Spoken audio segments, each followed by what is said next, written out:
Vous faites quoi exactement dans la vie? John Dillinger, je braque des banques. C'est une chose grave à dire à une fille qu'on connaît à peine. J'aime bien le baseball, le cinéma, les beaux vêtements, les voitures rapides. Et vous? Vous voulez savoir autre chose? Aujourd'hui, les États-Unis déclarent leur première guerre contre le crime.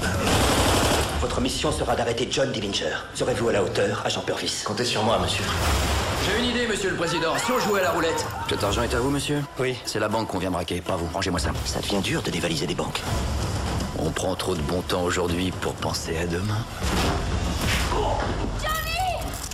Couvrez-vous, mademoiselle. Johnny, il faut combien de temps pour vider une banque? Environ 1 minute 40 secondes. Pile. La seule fois où tu sortiras de cette cellule, ce sera le jour de ton exécution. Ben, c'est ce qu'on verra. Bonjour tout le monde, c'est Mister Cinémascope. Bienvenue dans cette nouvelle vidéo. On se retrouve aujourd'hui pour parler du film Public Enemies. Sorti en 2009, ce film retrace la vie du célèbre gangster américain John Dillinger, interprété ici par Johnny Depp, aux côtés de Billy Fréchette, sa fiancée, jouée par la célèbre actrice française Marion Cotillard. Pour la petite histoire, John Dillinger, après un premier séjour en prison pour le braquage d'une épicerie, a commis une série de braquages de banques accompagnés de fusillades dans la ville de Chicago dans les années 30, époque de la Prohibition. Michael Mann, le réalisateur du film, nous offre une mise en scène dynamique avec une réalisation moderne. Johnny Depp, très convaincant dans son rôle, s'impose dans ce rôle comme dans bien d'autres comme un acteur au talent incomparable.